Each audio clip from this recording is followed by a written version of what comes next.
యేసుక్రీస్తు వారి శరీరమునకు రక్తములకు సాదృశ్యముగా ఉన్న బలలో చేయవేయటానికి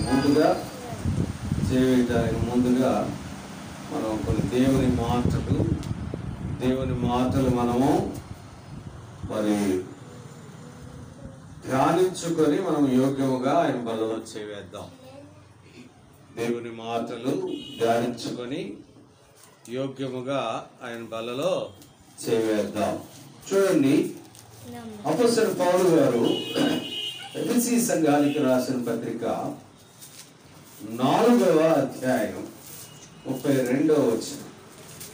అపోస్తలుడు పౌలు గారు ఎఫెసీ సంఘానికి రాసిన పత్రిక 4వ అధ్యాయం 32వ వచనం. చదవండి. ఒకని ఎడల ఒకడు దయగలిగి కరుణా హృదయులై క్రీస్తునందు దేవుడు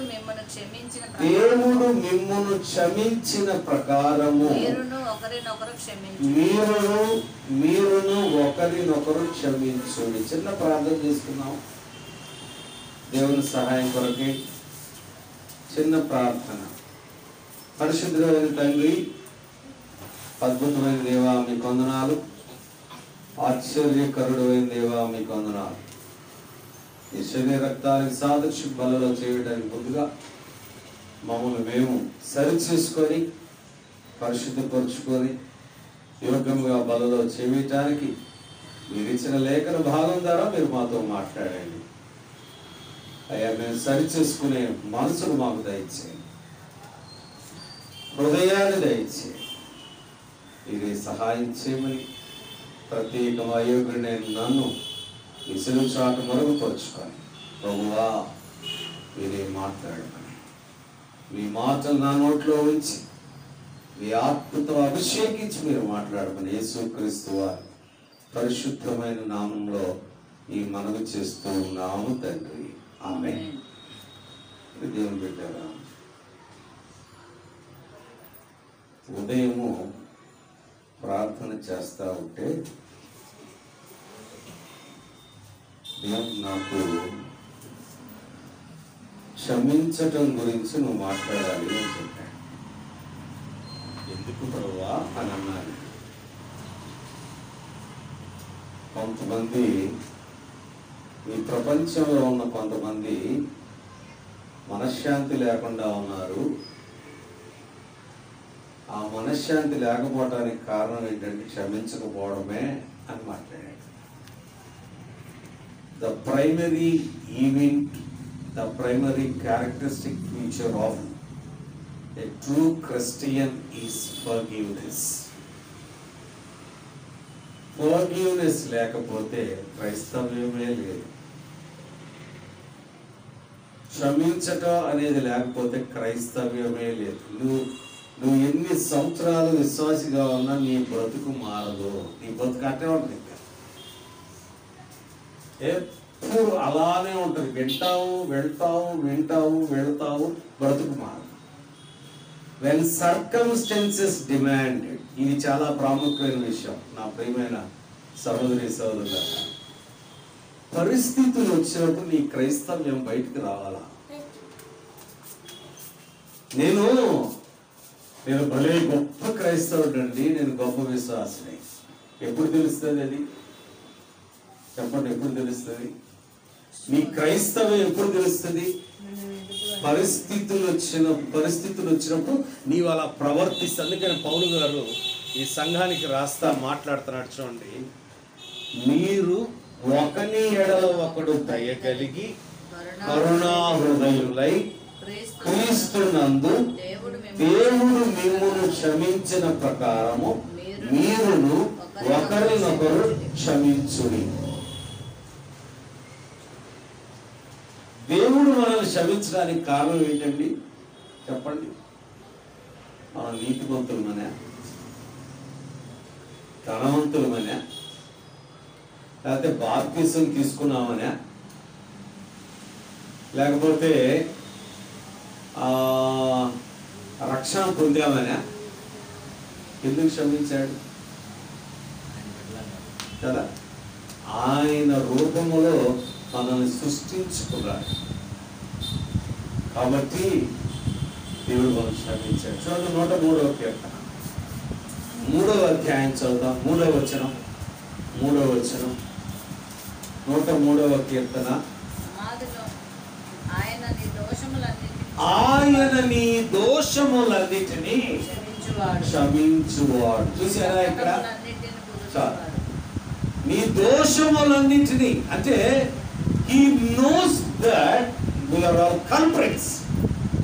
దోషులమని ఆయనకి తెలుసు. ఎందుకంటే దేవుని వాక్యం చెప్తే అది మానవ హృదయం ఎంతో చెడ్డదట, ఘోర వ్యాధి కలిగినదే. మానవుని హృదయము ఎంతో చెడ్డది, ఘోర వ్యాధి కలిగింది. దేవుని కాబట్టి దేవుడు అక్కడ చెప్తున్న విషయాన్ని చూస్తే మీ దోషములన్నింటినీ కూడా క్షమించిన వాడు. క్షమించడానికి ఏం కావాలి ఆయనకి చెప్పండి? దేవుడు మనం క్షమించటానికి ఆయనకున్న గొప్ప లక్షణం ఏంటి? దయ కలిగిన వాడు, కరుణా హృదయం కలిగిన వాడు, ప్రేమ కలిగిన వాడు. ఎందుకంటే ఒక మనిషిని మనం క్షమించాలి అని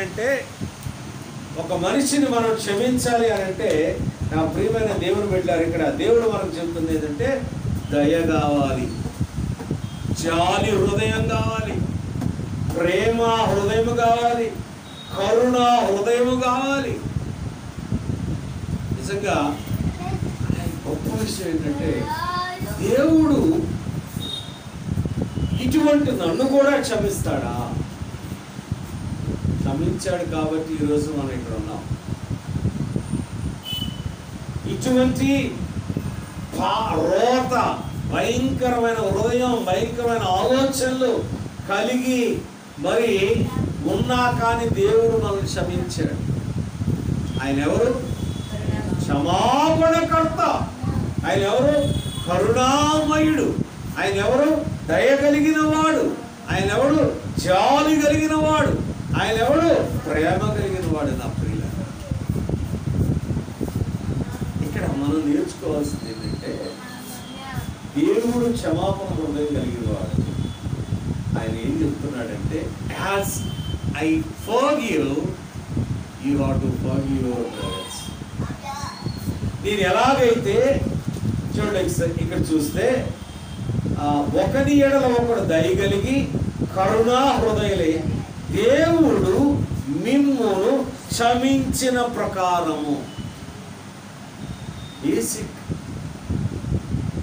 basic lagging in Christian families ఏంటంటే క్షమాపణ లేకపోవడం. బేసిక్ ల్యాగింగ్ అదే. ఒకరినొకరు క్షమించలేము. ఇది చాలా జాగ్రత్తగా వినాలి. దేవుడు నాతో స్పష్టంగా మాట్లాడిన మాట వింటాం. We're very good listeners. We're good at watching టీవీని భయంకరంగా చూస్తాం, వాక్యం చూస్తాం, వాక్యం వింటాం. అండ్ వాట్ అబౌట్ ప్రాక్టీస్ చేయాలిగా. ఎవరికి కావాలా ఇవన్నీ నువ్వు చూడటం? నేను గంట సేపండి. నా స్క్రీన్ టైం ఎంతో తెలుసా? దేవుని screen time 3 hours per day. Fine, it's fine, your appreciable, ఒప్పుకుంటాను నేను. Then whatever your life, are you practising what you have watched in TV regarding the gospel of God? దేవుని సువార్త, దేవుని మాటలు విన్న నీవు నీ జీవితంలో పాటిస్తున్నావా? దేవుడు ఎందుకు మాట్లాడుతున్నాడు అంటే, నా ప్రియమైన సహోదరి సహోదరుల, మనకి క్షమాపణ హృదయం తగ్గిందని దేవుడు మాట్లాడుతున్నాడు. గుర్తుంచుకోండి, తగ్గింది, మనం క్షమించట్లా. అందుకని దేవుడు హెచ్చరిస్తా ఉన్నాడు. ఏంటంటే, ఒకరినొకడు క్రీస్తునందు దేవుడు మిమ్ముని క్షమించిన ప్రకారము. నిజంగా మన జీవితానికి మోడలు దేవుడే అండి. అన్నీ కూడా ఆయన చేసే చెప్పాడు కదా. ఆయన చేశాడు కదా, చేయకుండా ఏమని చెప్పాడా? అబద్ధం ఆడవద్దు అని అన్నాడు. అబద్ధం ఆడాడు ఎక్కడైనా? క్షమించండి అని అన్నాడు. ఆయన క్షమించకుండా ఏమైనా చేశాడా? ప్రేమించండి అని అన్నాడు. ఆయన ప్రేమించకుండా ప్రేమించాడా? ఆయన ఏదైతే చెప్పాడో ముందుగా చేశాడు. నిజంగా ఎంత గొప్ప దేవుడు. చూడండి, ఇక్కడ క్రీస్తునందు దేవుడు మిమ్మును క్షమించిన ప్రకారము మీరు ఒకరినొకరు క్షమించుడి. ఓన్లీ క్షమాపణ. ఈరోజు ఈ క్షమాపణ కొట్టుకుపోవాలంతా కూడా, మన జీవితం అంతా కూడా బయటికి రావాలి. ఏమేం చేశాను నేను, ఎందుకు క్షమించలేకపోతున్నాను, ఏమంట వస్తా ఉంది నేను క్షమించుకోవటానికి? ఈ అహంకారం అంట వస్తుందేమో, అహం అడ్డం వస్తూ ఉంటుంది. క్షమించాలంటే అడ్డం వచ్చేది అహమే. ఆ అహం అడ్డం వచ్చిందంటే తగ్గింపుతనం ఉండదు కదా. చూడండి, ఇక్కడ ప్లీజ్ ఎవరు వెళ్ళారా? చూడండి, మరలా ఒకరినొకరు క్షమించుడి. ఒకసారి చూస్తామా? లూకా శుభవార్త 17వ అధ్యాయం 4వ వచనం. లూకా శుభవార్త 17వ అధ్యాయం 4వ వచనం. అతడు ఒక దినమున 7 మార్లు నీ ఎడల తప్పిదము చేసి 7 మార్లు నీ వైపు తిరిగి మారు మనసు పొందితేననిన ఎడల అతన్ని క్షమించవాలి. ఒక వ్యక్తి దేవుని దగ్గరకు వచ్చి, అయ్యా ఎన్నిసార్లు క్షమించాలయ్యా అని అన్నాడు. అమ్మ వినంటా, అందరూ వినండి జాగ్రత్త. ఎన్నిసార్లు క్షమించాలి అని అన్నాడు. ఏమన్నాడు అప్పుడు యేసయ్య? ఎన్నిసార్లు అన్నాడు గుర్తుందా? 77 సార్లు. అంటే జీవితాంతం కూడా మనం క్షమిస్తూనే ఉండాలి. ఎన్నిసార్లు క్షమించాలండి? వాడు నా మాట వినట్లేదు, నాకు వ్యతిరేకంగా పనిచేస్తా ఉన్నాడంటే, నువ్వు నిజంగా ట్రూ క్రిస్టియన్ అయితే, దేవుడు నన్ను క్షమించాడు అని నీవు నమ్మితే జాగ్రత్తగా నువ్వు క్షమించాలి. క్షమాపణకి దేర్ ఈజ్ నో లిమిట్. నేను క్షమించలేను అని అన్నావంటే నువ్వు క్రైస్తవుడు కాదు, నువ్వు క్రైస్తవురాలు కాదు. నేను క్షమించలేను ఆ ఒక్కటి మాత్రం అడగండి అన్న, నేను ఆమెను మాత్రం నేను క్షమించలేనంటే అయిపోయింది, నీ చాప్టర్ క్లోజ్. డైరెక్ట్గా దేవుడు మాట్లాడుతున్నాడు ఈరోజు. ఏ వ్యక్తినైనా కానీ నేను క్షమించలేకపోతున్నాను అని అన్నావు అని అంటే నువ్వు క్రైస్తవురాలివి కాదు, క్రైస్తవుడివి కాదు. ఒక వ్యక్తి గురించి ఎప్పుడు నెగిటివే మాట్లాడుతూ ఉంటాం, ఏం పాజిటివ్స్ లేవా? ఎప్పుడు నెగిటివేరా. ఎప్పుడు అతను మంచి చేశాడని మనకు నెగిటివే గుర్తొస్తుంది. అంటే నీ ఆలోచన మారలా, నీ వైఖరి మారలా. ఎందుకంటే నీకు ఆ తగ్గింపు స్వభావం రాలేదు. చూడండి ఒకసారి లూకా శుభవార్త 23:34 చదువుతాం. లూకా శుభవార్త 23వ అధ్యాయం 34వ వచనం. లూకా శుభవార్త 23వ అధ్యాయం 34వ వచనం. క్రీస్తు యేసు తండ్రి వీరేమి చేయుచున్నారో వీరెరుగురు గనుక వీరిని క్షమించమని చెప్పారు. నీ వైఖరి, నా వైఖరి, మన వైఖరి కూడా ఎలా ఉండాలంటే, మన ఎడలు ఎవరైతే మనకి ఏదైనా కీడు చేస్తూ ఉంటే, మనల్ని ఎవరైనా అపాయము మనకి వాడు తలుస్తూ ఉంటే, మన గురించి బ్యాడ్ చెప్తా ఉంటే ఏ వైఖరి కావాలి? తండ్రి మీరేమి చేస్తున్నారో నాకు తెలియదు ప్రభా, మీరు క్షమించండి. నువ్వు క్రీస్తుతో లేపబడిన వాడివైతే, నువ్వు క్రీస్తుతో మృతి పొందిన వాడివైతే. చూడండి, ఇక్కడ పరిశీలికి రాసిన పత్రిక 3వ అధ్యాయం, పరిశీలికి రాసిన పత్రిక 3వ అధ్యాయంలో చాలా స్పష్టంగా దేవుని వాక్యం మనతో మాట్లాడుతూ ఉంటుంది. మొదటి వచనం చదవచ్చు. మీరు క్రీస్తుతో కూడా లేపబడిన వారైతే పైనున్న వాటినే వెతకుడి. పైనున్న వాటిని అంటే యేసయ్యను వెతకండి, యేసయ్య స్వభావాన్ని వెతకండి. ఏంటి యేసయ్య స్వభావం? ఏంటి? క్షమించే స్వభావం ఉందా? నా ప్రియమైన దేవుని బిడ్డ, ఎందుకు క్షమించలేకపోతున్నాం? ఎందుకు మనము ప్రేమించలేకపోతా ఉన్నాం? ఎందుకు మనము వారిని ఆదరించలేకపోతా ఉన్నాం అంటే మీలో వారి ఎడల ద్వేషాన్ని పెంచుకోం. మరి యేసయ్యే కనుక మన ఎడల ద్వేషం పెంచుకొని ఉంటే మన పరిస్థితి ఏంటంటే తెచ్చాండి. ఈరోజు మనం ఎక్కడ ఉండేవాళ్ళం? టీవీ ముందు ఉండేవాళ్ళం కదా. కానీ దేవుడు మనకి ఆధిక్యతనిచ్చాడు చక్కగా కదా. ఆయన మందిరంలో, ఆయన ఇంట్లో ప్రతి విశ్రాంతి దినం, పరిశుద్ధ దినం ఆయన ఇంటిలోకి వచ్చి మరి ఆయన ఆరాధించే ఆధిక్యతను ఇచ్చాడు అని అంటే కేవలం ఆయన మన మీద ఉన్న దయ, జాలి, కనికరం. మరి ఎందుకు వాటిని మనము అనుసరించట్లేదు? ఎందుకు వాటిని మనం తీసుకోవట్లేదు? ఇది చాలా ప్రాముఖ్యం. వింటున్నావు? సంవత్సరాలు గడుస్తున్నాయి, వారాలు గడుస్తున్నాయి, ఎన్నో సంవత్సరాలు ఈ విశ్వాస యాత్రలో ఎన్నో సంవత్సరాలు పోయినాయి. అని ఎందుకు క్షమించలేకపోతున్నావు? క్రీస్తు లేడు. ఇదే ఇక్కడ డైరెక్ట్గా దేవుడు మాట్లాడి, నేను లేని నీలో, అందుకని నువ్వు నన్ను క్షమించాలి.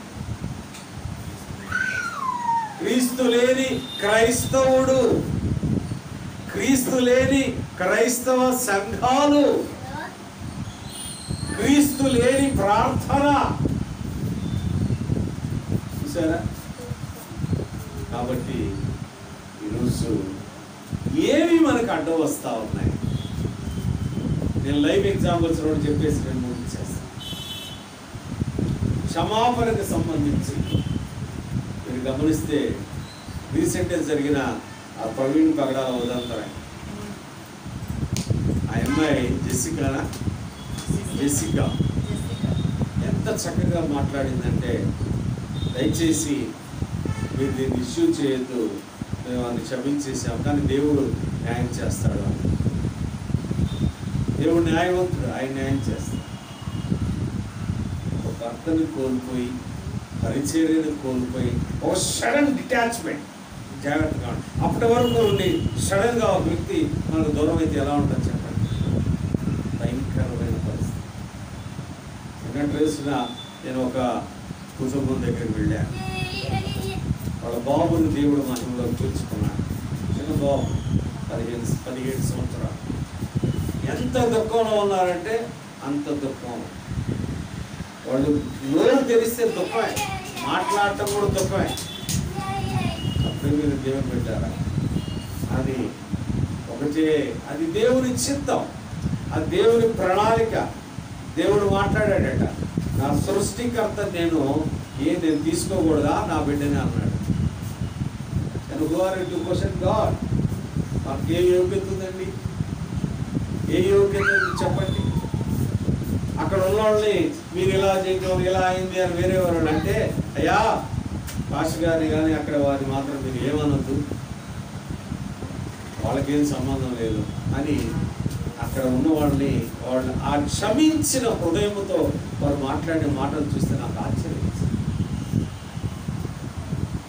కోల్పోయి దుఃఖంలో ఉండి అక్కడ ఉన్న ఆ ఈవెంట్, బాప్టిజం అనే ఈవెంట్లో దీనివల్ల ఇలా జరిగిందని వేరే వాళ్ళు అంటండి. అమ్మా వాళ్ళని కాదు, వాళ్ళు మీరు అనొద్దు దయచేసి. పాస్టర్ గారు ఏం తప్పు? పాస్టర్ గారు పోయి అక్కడ మూగం ఉన్నాడా? లేదుగా. ఇక్కడ జరుగుతూ ఉన్నాయి, వాళ్ళు ఎక్కడో పోయి అక్కడ ఆడుతున్నారు. ఇక్కడ వీళ్ళు చక్కగా ఇంతవరకే ఉన్నాయి నీళ్ళు, అక్కడికే వెళ్ళారు పాస్టర్ గారు, ఆఫ్ చేసేస్తారు.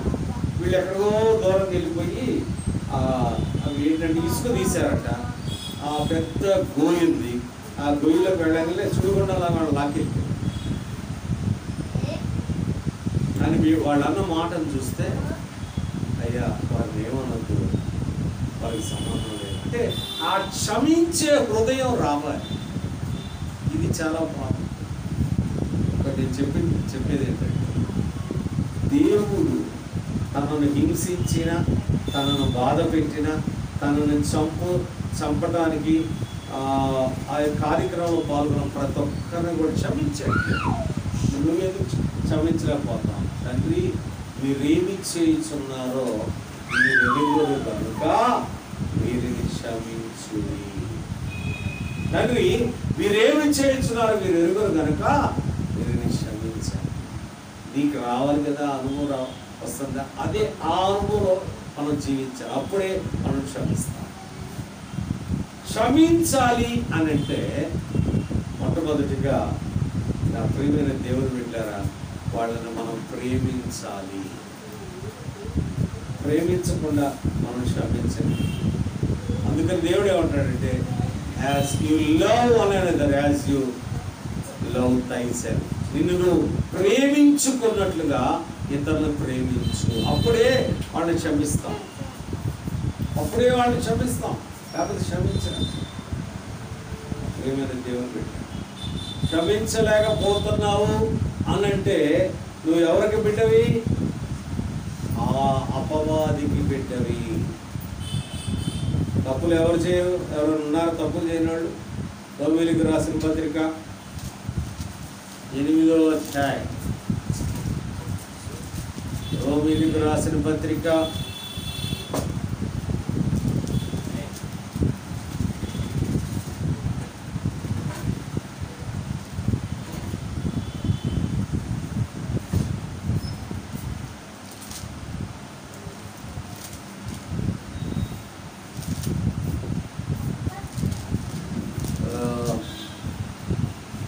నీతిమంతుడు ఒక్కనో లేడు. చూడండి, 3వ అధ్యాయం 11వ వచనం. నీతిమంతుడు లేడు, ఒకడునూ లేడు, గ్రహించువాడెవడనూ లేడు, దేవుని వెదకువాడెవడనూ లేడు. అందరూ తోవ త్రప్పి ఏకముగా పనికి మాలిన వారైరి, మేలు చేయవాడు లేడు, ఒకడైనను లేడు. 23వ వచనం కూడా, ఏ భేదమునూ లేదు, అందరూ పాపము చేసి దేవుడు అనుగ్రహించి మహిమను పొందలేక పోతున్నారు. ఇక్కడ ప్రాముఖ్యమైన విషయం ఏంటంటే, ఆ ప్రియమైన సహోదరులారా, ఒక విషయాన్ని మనం గమనించాల్సింది ఏంటంటే, ప్రతి ఒక్కరము కూడా పాపము చేసిన వారమే. ఆ పాపము తప్పిదములు చేసిన మనల్ని దేవుడు క్షమించాడు. అట్లా మన సహోదరులు కూడా మనం క్షమించాలి. ఎవరైనా ఉన్నారా? లేకపోతే నీ గురించే నువ్వు ఆలోచించు, నా గురించే ఆలోచించుకుంటే నేనేమన్నా, మన భాషలో అది అనకూడదు కానీ, నేనేమన్నా పరిశుద్ధుడినా?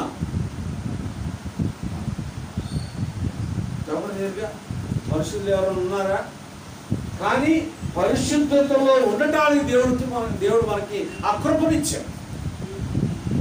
మరి ఆ పరిశుద్ధతలో ఉండటానికి దేవుడు ఇచ్చిన కృపకి దానికి మూలం ఏంటంటే, ఆయన మనల్ని క్షమించాడు.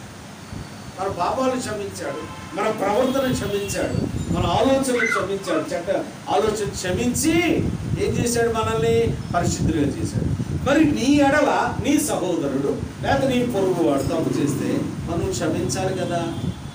ఎందుకు క్షమించలేకపోతా ఉన్నావు అంటే, వారిని ప్రేమించటం లేదు. మనం ప్రేమించలేకపోతా ఉన్నాం. నా ప్రియమైన సహోదరులారా, మనము ప్రేమించలేకపోతూ ఉన్నాం. చూడండి, కొరింథీయులకు రాసిన 2వ పత్రిక 2వ అధ్యాయం 10వ వచనం. కొరింథీయులకు రాసిన 2వ పత్రిక 2వ అధ్యాయం 10వ వచనంలో చూస్తే, మీరు దేనిని గూర్చి అయినను ఎవరిని క్షమించుచున్నారో నేనును వారిని క్షమించు. చూసారా? అంటే బేసికల్గా మనం క్షమించాలి. క్షమించకపోతే దేవుడు కూడా మనల్ని క్షమించాడు. ఉందా? క్షమాపణ హృదయం ఉందా? ఈరోజు అడుగుదాం. క్షమాపణ హృదయం లేకపోతే దేవుడు మనం అడుగుదాం, బాబా నేను క్షమించలేకపోతున్నాను బాబా, ఎంత చేసినా కానీ అతన్ని క్షమించలేకపోతా ఉన్నాను, ఆమెను క్షమించలేకపోతా ఉన్నాను. ఏంటి ప్రభువా, నాకు క్షమించే మనస్సు నాకు దయచే. ఇంకొకటి ఏంటంటే, మనం క్షమించాలి అంటే ప్రభువా నువ్వు నన్ను క్షమించావని ఆ ఆత్మీయ మర్మం మనకు తెలియాలి, అది గుర్తుకు రావాలి. ఇందాక సహోదరు చెప్పిన విధంగా నాకు ఏ యోగ్యత లేదండి, దేవుడు నాకు ఉన్నత స్థితి ఇచ్చాడు అని అంటే సహోదరుడు తప్పిదం చేయలేదని కాదు, తప్పిదం చేసిన క్షమించి ప్రేమించి ఆ యొక్క స్థితిని ఇచ్చాడు. తప్పిదాలు చేయలేదా? చేస్తాం, మనుషులం కదా, చేయకుండా ఎలా ఉంటాం. కానీ క్షమించాలి. ఎన్నిసార్లు క్షమించాలి సార్? ఎన్నిసార్లు క్షమించాలన్నా? నేను క్షమించడం. క్షమించకపోతే నువ్వు వ్యర్థుడివి, నువ్వు వ్యర్థురాలివి. క్షమించాలా? No limitations for, no constraints for forgiveness. ఆయన నిన్ను క్షమించాడుగా, క్షమించాడా లేదా? ఎన్ని చేసావు? ఉదయం లేచిన దగ్గర పడుకునేంత వరకు ఎన్ని తప్పులు చేస్తున్నావు? ఈవెన్ మార్మల్స్ పొంది రక్షణ పొందిన తర్వాత కూడా ఎన్నిసార్లు చేస్తున్నావు? ఎన్ని మాటలు, ఆయనకి ఇష్టం లేని మాటలు మాట్లాడుతున్నావు? ఎన్ని క్రియలు చేస్తున్నావు? ఎన్ని ఆలోచనలు చేస్తున్నావు? మరి అయినా దేవుడు క్షమిస్తున్నాడు కదా. మరి మనం ఎందుకు క్షమించలేకపోతాం? మనం ఎందుకు క్షమించలేకపోతాం? ఆ ప్రియమైన దేవుని పెట్టాలి. ఈరోజు దేవుడు మనతో మాట్లాడుతున్న విషయం ఏంటంటే, నో కన్స్ట్రైన్స్ ప్లీజ్. నేను వారిని క్షమించాను, నేను వారిని. ఇందాక సోదరుడు ఒక మాట అన్నాడు, ఏంటంట, ఎవరి మీదైనా ఏదైనా ఒక ద్వేషం ఉంటే ఏం చేయాలట? 24 గంటల్లోపు పోయి క్షమాపణ అడిగి అప్పుడే బలలో చేయి వేయాలి, అప్పుడే వేయాలి. అర్థమైందా? కాబట్టి నేను బలలో చేయి వేయాలి అని అంటే వాస్తవముగా మాట్లాడితే అందరూ క్షమించిన తర్వాత బలలో చేయాలి. దేవుడు మాట, పో ముందు అక్కడికి వెళ్ళి క్షమాపణ అడుగు. అయ్యా నేను అడిగానే వాళ్ళు వదిలేసి, నీకు సంబంధం లేదు ఆ విషయం. ఫోన్ చేయలేకపోతే ఫోన్ చేసి మాట్లాడు, అయ్యా ఒక సమయంలో నేను బాధ పెట్టాను, నా వల్ల మీరు ఇబ్బంది పడ్డారు, అయ్యా నన్ను క్షమించండి, అడుగు. ప్రాక్టికల్ లైఫ్ అండి. నిజంగా ప్రాక్టికల్ లైఫ్లోకి మనం వస్తే ఎంత బాగుంటుందో. నాకు దాన్ని ఏమంటాం, గూస్ బుక్స్ అవుతాం, ఏమంటాం, ఒళ్ళు ఆ మాట చెప్తా ఉంటే దేవుడు అనుభవిస్తుంది. చూసారా? వెళ్ళాలి, క్షమించాలి. క్షమించలేకపోవడానికి కారణం కూడా నేను చెప్పాను. క్షమించలేకపోవడానికి కారణం ఏంటి అంటే, మనం వారిని ప్రేమించలేకపోతున్నాం. ప్రేమించటం లేదు కాబట్టి మనం క్షమించలేకపోతాం. నా ప్రియమైన దేవుని, నా ప్రియమైన సహోదరి సహోదరులు, మనం గమనించాల్సిన విషయం ఏంటంటే క్షమాపణ. క్షమిస్తున్న కొలసీలకు రాసిన పత్రిక అపోస్తలుడైన పౌలు గారు కొలసీ సంఘానికి రాసిన పత్రిక 3వ అధ్యాయం 13వ వచనం. 3వ అధ్యాయం 13వ వచనం. ఎవడైనను తనకు హాని చేసేనని ఒకడు అనుకొని ఎడల ఒకనినొకడు సహించుచు ఒకరినొకడు క్షమించుడు. కింద కూడా ప్రభువు మిమ్మును క్షమించునలాగున మీరును క్షమించుడి.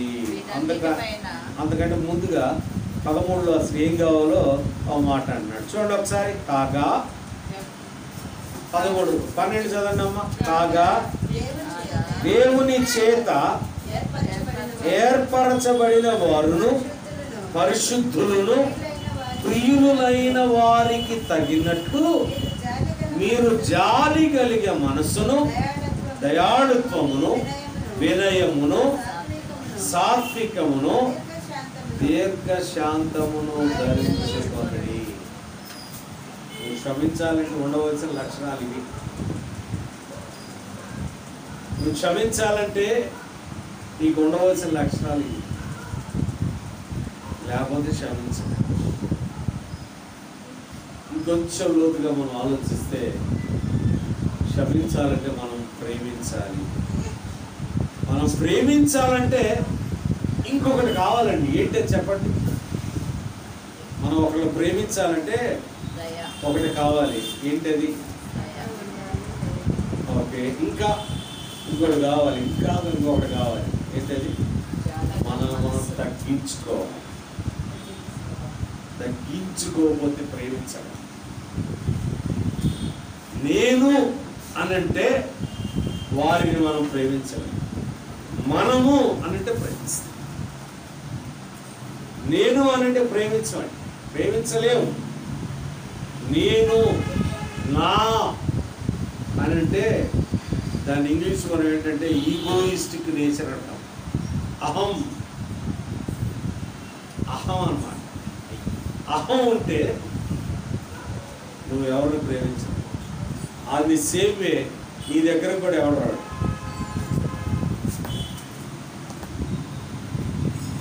ఏసీ దగ్గరికి అందరూ వచ్చారు కదా, ఆయన ప్రేమించాడు కదా మనల్ని.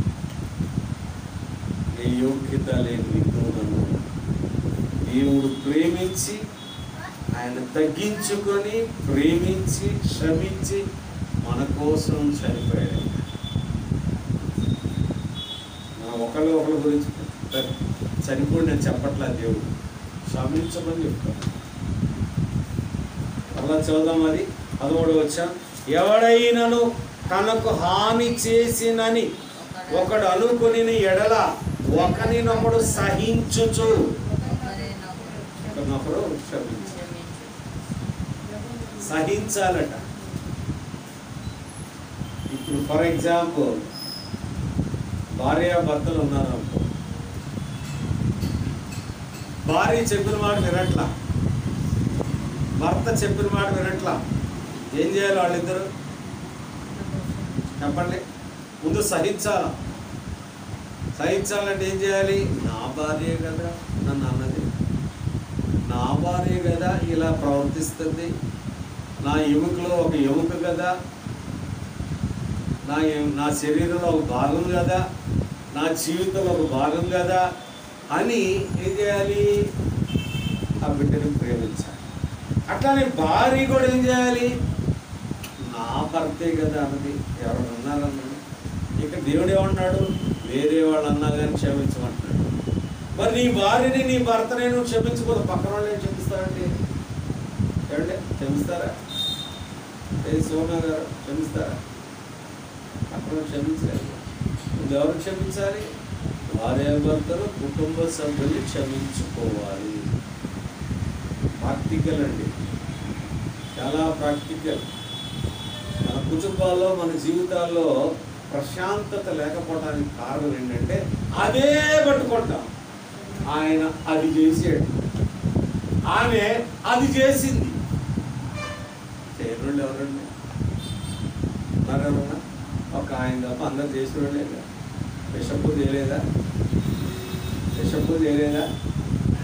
పోపు చేయలేదా? దేవుడు చెప్పిన వాక్యం కదా, ఏ భేదం లేదు. అందరూ పాపం చేసి దేవుడు అనుగ్రహించి కృపను పోగొట్టుకున్నారని చెబుతుంది కదా వాక్యం. మరి అది ఎందుకు గుర్తురాదు? అది ఎందుకు గుర్తురావట్లా? అయ్యో ఏదో పొరపాటు చేశాడులే, సరే ఏదో పరిస్థితులు బట్టి చేశాడులే, క్షమించేద్దాం, మామూలుగా ప్రేమించేద్దాం, సహించేద్దాం అని ఎందుకు రావట్లా? అంటే వాక్యం లేదంటే క్రీస్తు లేడు మనలో. ఇది ఇక్కడ ప్రాముఖ్యమైన విషయం. when we are lagging with Jesus, యేసయ్య మనలో లేనప్పుడు ఆటోమేటిక్గా మనం క్షమిస్తే నిజంగా ఆ ఫేస్లో బ్రైట్నెస్ చాలా ఉంటుంది. క్షమించాలి. తప్పు చేశారు, దేవుడికి అప్పగించు. ప్రభా మరి ఆమె అతని చాలా బాధగా ఉందయ్యా, ఇలా నన్ను బాధ పెట్టారయ్యా అని అంటే దేవుడే వాళ్ళని మారుస్తాడు. ఆమేన్. నా ప్రియమైన దేవుని పెట్టారు, నా ప్రియమైన సహోదరి సహోదరులారా, మరి ఇంకొక వాక్యాన్ని చూసుకొని మనం బలలోకి వెళ్తాం.